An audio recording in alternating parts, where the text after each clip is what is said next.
Enjukajuke binda mama. Wakati mu kwetegekera akalulu ka 2026 ebibiina by'obufuzi byongedde okwenyweza era nga kati buli omu asikaza we. Olwaleero ekibiina kya NUP kyaniriza ababaka ba paalamenti abaweredde ddala 7 okuva mu bibiina by'obufuzi eby'enjawulo. Bano bavudde mu bitundu by'eggwanga eby'enjawulo ku mukolo ogubadde ku kitebe ky'ekibiina kino e Makerere Kavule.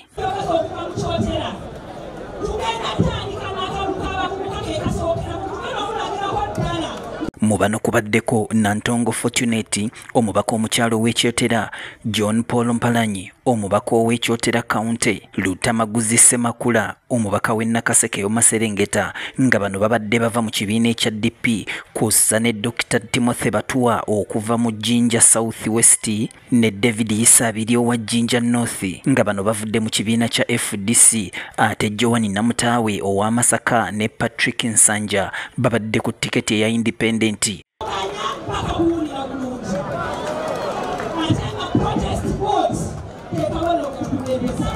Tusabe Kibumba ayongera okutugumya. Kinajjukirwa nti ng'ennaku z'omwezi 13 omwezi ogwa Agusto mwaka 2022 Lutamaguzi Semakula yajjira mu kibinja ekyava mu kibiina ekya DP okwegatta ku NUP era nga kyali kyeyita DP Bloko, nga kiraga nti okugulu okumu kukyaliyo mu DP ate okulala kuli mu NUP, era wano Lutamaguzi yasoose okwegatta mu butongole ku kibiina ekya NUP.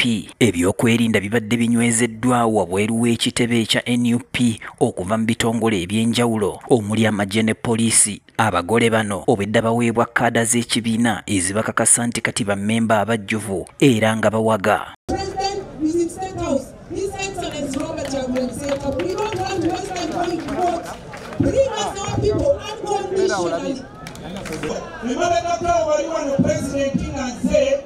Wayise ebigambo bino wammanga n'ebisamu ekitiibwa n'ebitambuza ewaffe wagamba omuntu ali wano mu Buganda ng'akyawagira Museveni mu biro bino eyita musiru nnyo oba mubi nnyo.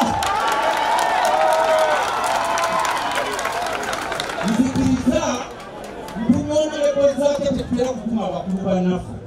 Mbadde nga ku mukutu Museveni ali waffe Nakaseke gye yalwanira mu Luweero.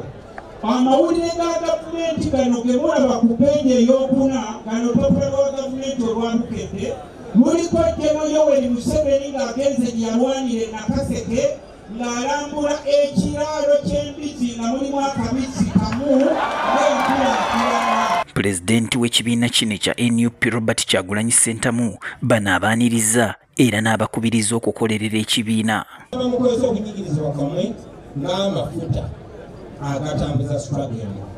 Mukozesa okunyigirizibwa kwammwe ng'ensonga lwaki mulina okwirwanako. Bino temulwanirira nze, tolina gw'olwanirira, olwanirira gwe n'abantu bo n'abaana bo b'ozadde oba b'ogenda okuzaala mu biseera ebiddako.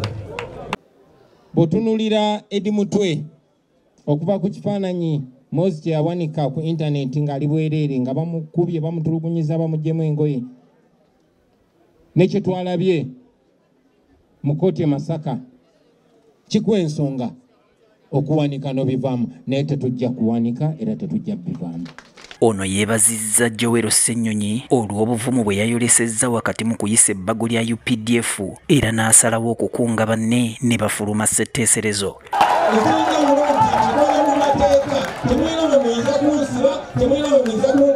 Kubanga ssemateeka atulagira okuwakanya obutali bwenkanya, okuwakanya enfuga yonna etagoberera ssemateeka. Kubanga ssemateeka etuliza n'okwakanya